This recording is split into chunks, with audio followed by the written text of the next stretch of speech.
سے بات آ رہی ہے، اور اگر کہیں کوئی محترم نام آ جائے جسے بین المسلمین کسی وجہ سے فوقیت دی گئی ہو تو ایسے نام کے ساتھ احتراماً کہنا اور اس میں کوئی اضافہ کرنا یہ ہماری کسی علمی محرومی کا نتیجہ نہیں ہے، بلکہ یہ ہمارے افتقار علمی کی دلیل ہے۔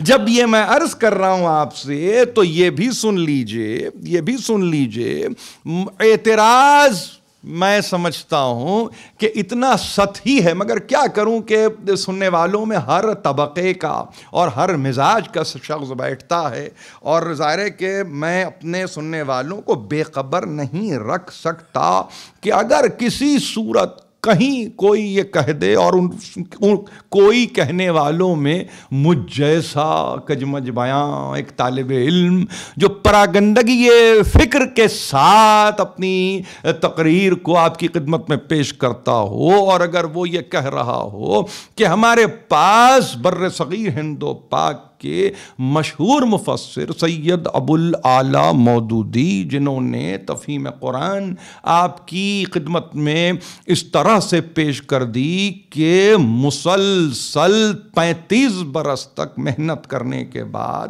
ایک تفسیر بزبان اردو، جسے انہوں نے تفسیر نہیں کہا مگر علماء نے اسے تفسیر کہا، اگر میں آپ سے عرض کر رہا ہوں تو وہ یہ بھی سن لیجئے کہ صاحب تفسیر میزان کی اگر ویب سائٹ پہ آپ چلے جائیں تو وہاں کمپیریٹیو اسٹڈی کے لیے تفہیم کو رکھا گیا ہے۔ اس کا مطلب یہ ہے کہ وہ جو صاحب تفسیر المیزان ہے، کیا وہ یا اس کے باقیات میں اگر وہ اولاد کی صورت میں ہے تو آثار کی صورت میں ہے، تو کیا کوئی یہ چاہے گا کہ کمپیریزن معقول اور مجہول کے درمیان ہو؟ ایسا تو نہیں ہوتا۔ معقول کا مقابلہ معقول سے ہوتا ہے، مجہول کا مقابلہ مجہول سے ہوتا ہے، وگرنہ کوئی صورت تقابل قائم ہو ہی نہیں سکتی۔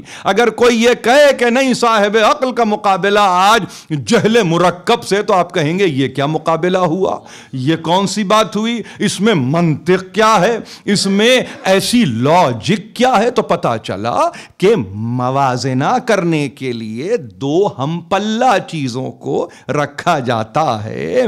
کتاب اور اطرت کو ثقلین سے پہچاننے والے اگر اس کمپیریزن کو نہ جانیں اور ایک مرتبہ یہ کہنا شروع کر دیں کہ یہ بھی شخص کوئی شخص ہے، یہ بھی تحریک کوئی تحریک ہے، یہ بھی تفہیم کوئی تفہیم ہے، اور اس میں پھر یہ بات بھی کہنا کہ ہاں ان کے لیے رحمت اللہ علیہ کہنا یا علیہ الرحمہ کہنا کوئی زیادتی ہے، کوئی ایسی صورت ہے۔ دیکھیے عرض کروں آپ سے، ان باتوں کو نہ کرنے کا یہ وقت ہے، نہ ان باتوں کے تعلق سے سوچنے کا یہ وقت ہے جب محمد ابن اسماعیل بخاری رحمت اللہ علیہ کے پورے نام کے ساتھ جانے جاتے ہیں، جنہوں نے ساری زندگی صرف کرنے کے بعد ایک حدیث بھی امام جعفر صادق سے نہ لی ہو، اور وہاں پر آپ یہ کہہ رہے ہوں تو وہاں تک کے لیے تو ٹھیک ہے، مگر جہاں یہ گفتگو آ جائے کہ صاحب تفہیم کا تذکرہ ہو گیا اور نام میں اگر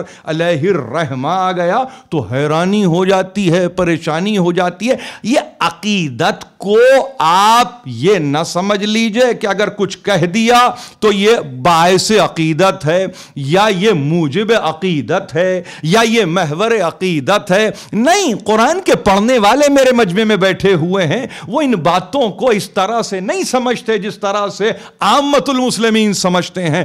رضی اللہ عنہم ورضوا عنہ، مگر شرط کے ساتھ ذالک لمن خشی رب۔ یہ فلسفہ اگر سمجھ میں آ جائے تو رحمت الہی، اللہ کی رحمت، بندوں پر اس کی رحمت کا اطلاق بھی سمجھ میں آ جائے گا۔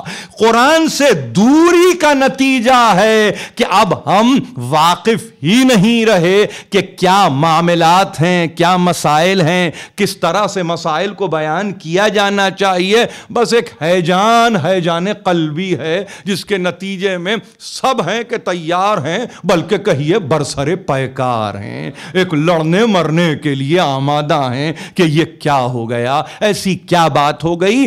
ہمارے پاس بڑی اہم ترین بات ہے. لفظ اگر رحمہ ہے تو قرآن سے مشتق ہے، لفظ اگر رضی اللہ عنہ ہے تو قرآن سے مشتق ہے. اس کو قرآن سے الگ کر کے نہیں دیکھا جاتا. میں کہوں، آپ کہیں علیہ الرحمہ رضی اللہ تعالی عنہ، اس سے کوئی فرق نہیں ہوتا، اس سے کوئی فرق نہیں پڑتا. کیوں؟ اس لیے کہ آپ کوئی دعویٰ تھوڑی کر رہے ہیں کہ مرنے والا اس کی بارگاہ میں مقبول ہو گیا، گزرنے والا اس کی مرضی کے قریب ہو گیا. آپ تو فقط تمنا کر رہے ہیں. میں یہی تو کہتا ہوں، اپنے کو بھی جانیے، ان کو بھی پہچانیے. وہ ابھی تک تمنا کرتے ہیں، ہم معصوم کے لیے تمنا نہیں کرتے.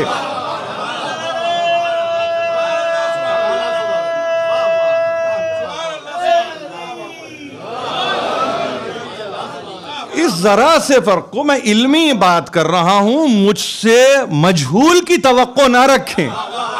مجھ سے مجہول کی گفتگو آپ یعنی نہ کریں، نہ توقع رکھیں. اسی لیے میں نے عرض کیا اپنے چھوٹے سننے والوں کو، ہمیشہ جب کبھی پرسش کی منزل پر میں اپنے آپ کو پاتا ہوں تو میں ان سے کہتا ہوں کہ بیٹے، آپ اگر کسی کی تقلید میں ہیں، مسئلہ فروع کا ہے، تو وکیل سے رجوع کیجئے. اگر آپ مرجع تک نہیں پہنچ سکتے، اپنے مراجع میں آپ کی اگر رسائی نہیں ہے، تو آپ وکیل سے رجوع کیجئے. اور معاملہ اگر اصول کا ہے تو مجھ سے بہتر لوگ ہیں، ان سے گفتگو کیجئے. کانسیپٹ کو کلیئر ہونا چاہیے، اس حد تک کلیئر ہونا چاہیے کہ یہ وہ کانسیپٹس ہیں جو محشر کے دن آپ کو یا بخشائیں گے یا کسی ایسی صورت پہ لا کھڑا کریں گے کہ جہاں بہت تکلیف ہو جائے گی. مجھ سے سن کر، اس سے سن کر، کسی اور سے سن کے چیزوں کو طے کر لینا یا پھر اس پر کوئی اور رائے قائم کر لینا، یہ انتہائی غلط طریقہ ہے. مؤدبانہ میری گزارش ہے اپنے چھوٹے بچوں سے، بہنوں سے،